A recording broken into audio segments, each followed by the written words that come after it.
ಮಾಜಿ CM H D. Kumaraswamy ಅವರ ನಿವಾಸದ ಬಳಿಯಲ್ಲಿ ಜೆಡಿಎಸ್ ಕಾರ್ಯಕರ್ತ ಹೈಡ್ರಾಮಾನೆ ಸೃಷ್ಟಿ ಮಾಡಿದ್ದಾರೆ. ಕುಮಾರಸ್ವಾಮಿ ಮಂಡ್ಯದಿಂದಲೇ ಸ್ಪರ್ಧೆ ಮಾಡಬೇಕು, ಲೋಕಸಭೆ ಚುನಾವಣೆಗೆ ಕುಮಾರಸ್ವಾಮಿ ಅವರು ಮಂಡ್ಯದಿಂದಲೇ ಸ್ಪರ್ಧೆ ಮಾಡಬೇಕು ಅಂತ ಕಾರ್ಯಕರ್ತ ಕೈ ಕೊಯ್ದುಕೊಂಡಿದ್ದಾರೆ. ಎಚ್.ಡಿ. ಕುಮಾರಸ್ವಾಮಿ ಅವರಿಗಾಗಿ ಕಾರ್ಯಕರ್ತ ಕೈ ಕೊಯ್ದುಕೊಂಡು ಹೈಡ್ರಾಮಾ ಸೃಷ್ಟಿ ಮಾಡಿದ್ದಾರೆ.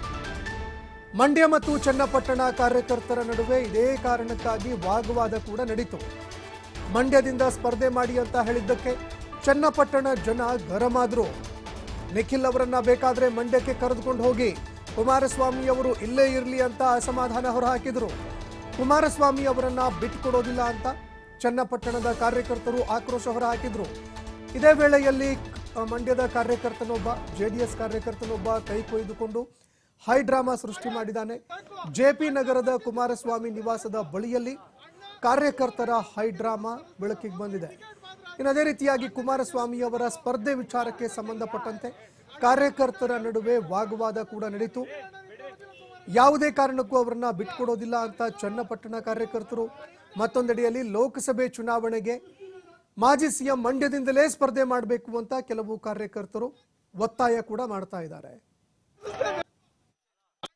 ಕುಮಾರಣ್ಣ ಮಂಡ್ಯದಿಂದ ಸ್ಪರ್ಧಿಸಬೇಕು, ಬರೀ ಟಿಕೆಟ್ ಮಾತ್ರ ಹಾಕ್ಲಿ, ಅಣ್ಣನ ಗೆಲ್ಲಿಸ್ತೀವಿ ನಾವು, ಅಣ್ಣನ ಗೆಲ್ಲಿಸ್ತೀವಿ, ಅಣ್ಣ ಸ್ಪರ್ಧಿಸಲೇಬೇಕು. ಇಲ್ಲ ನಿಖಿಲ್ ಅಣ್ಣ ನಿಂತ್ಕೋಬೇಕಿಲ್ಲ, ಕುಮಾರಣ್ಣ ನಿಂತ್ಕೋಬೇಕು.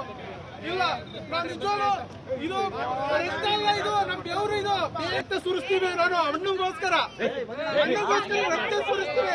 ಅಣ್ಣ ಗೆಲ್ಲೇಬೇಕು, ಅಣ್ಣ ಮಂಡ್ಯದಿಂದ ಸ್ಪರ್ಧಿಸಲೇಬೇಕು, ಅಣ್ಣ ಕುಮಾರಣ್ಣ ಮಂಡ್ಯದಿಂದ ಸ್ಪರ್ಧಿಸಲೇಬೇಕು, ಬರೀ ಟಿಕೆಟ್ ಮಾತ್ರ ಹಾಕ್ಲಿ, ಅಣ್ಣನ ಗೆಲ್ಲಿಸ್ತೀವಿ ನಾವು, ಅಣ್ಣನ ಗೆಲ್ಲಿಸ್ತೀವಿ, ಅಣ್ಣ ಸ್ಪರ್ಧಿಸಲೇಬೇಕು. ಇಲ್ಲ ನಿಖಿಲ್ ಅಣ್ಣ ನಿಂತ್ಕೋಬೇಕಿಲ್ಲ, ಕುಮಾರಣ್ಣ ನಿಂತ್ಕೋಬೇಕು.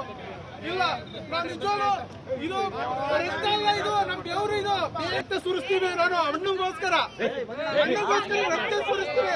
ಅಣ್ಣ ಗೆಲ್ಲೇಬೇಕು, ಅಣ್ಣ ಮಂಡ್ಯದಿಂದ ಸ್ಪರ್ಧಿಸಲೇಬೇಕು, ಅಣ್ಣ ಕುಮಾರಣ್ಣ ಮಂಡ್ಯದಿಂದ ಸ್ಪರ್ಧಿಸಲೇಬೇಕು, ಬರೀ ಟಿಕೆಟ್ ಮಾತ್ರ ಹಾಕ್ಲಿ, ಅಣ್ಣನ ಗೆಲ್ಲಿಸ್ತೀವಿ ನಾವು, ಅಣ್ಣನ ಗೆಲ್ಲಿಸ್ತೀವಿ, ಅಣ್ಣ ಸ್ಪರ್ಧಿಸಲೇಬೇಕು. ಇಲ್ಲ ನಿಖಿಲ್ ಅಣ್ಣ ನಿಂತ್ಕೋಬೇಕಿಲ್ಲ, ಕುಮಾರಣ್ಣ ನಿಂತ್ಕೋಬೇಕು. ಇಲ್ಲ ನಾನು ನಿಜವಾಗ್ಲೂ ಇದು ಇದು ನಮ್ ದೇವ್ರು,